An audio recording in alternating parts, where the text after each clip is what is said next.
یہ 1971 کی جنگ کا ایک ایسا واقعہ ہے جو آج بھی بھارتی سرحد کے قریب تعینات پاکستانی فوجیوں میں سرگوشیوں کی صورت زندہ ہے۔ چند کلومیٹر بھارتی سرحد کے اندر ایک گاؤں تھا جال پور۔ اس گاؤں کو بھارتی فوج نے جنگ کے دوران بطور چھاؤنی استعمال کیا تھا، لیکن جنگ کے تیسرے ہفتے کے بعد گاؤں پر کچھ عجیب و غریب باتیں ہونے لگی۔ بھارتی فوجی جو رات کو پہرا دیتے صبح زندہ ہی نہ ملتے۔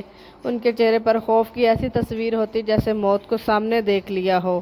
ان کے منہ سے خون بہتا، آنکھیں سفید ہو جاتی۔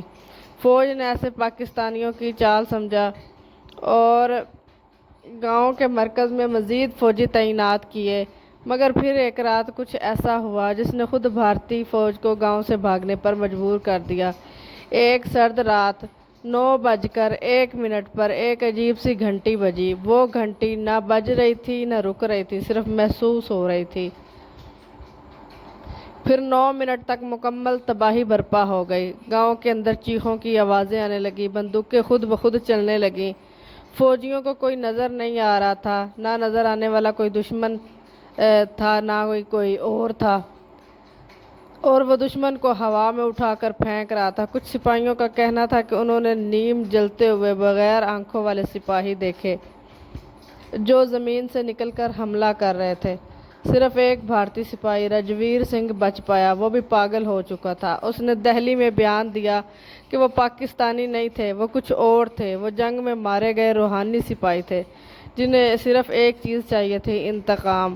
پاکستانی فوج نے اگلے دن دیکھا کہ بھارتی چھاؤنی مکمل خالی تھی، صرف زمین پر خون اور دیواروں پر 9 الفاظ لکھے تھے: 9 منٹ کی جنگ اور ہر بار دوبارہ شروع ہوتی ہے۔ یہ گاؤں آج بھی ویران ہے۔ بھارتی فوج نے اسے ریڈ زون قرار دے رکھا اور نقشے سے ہٹا دیا گیا، لیکن کچھ پاکستانی سپاہیوں کا ماننا ہے کہ اگر وہ وہاں ہوں تو جنگ پھر سے شروع ہو جاتی ہے۔ اگر سٹوری انٹرسٹنگ لگے تو چینل کو لائک کریں، شیئر کریں، سبسکرائب کریں۔ اللہ حافظ۔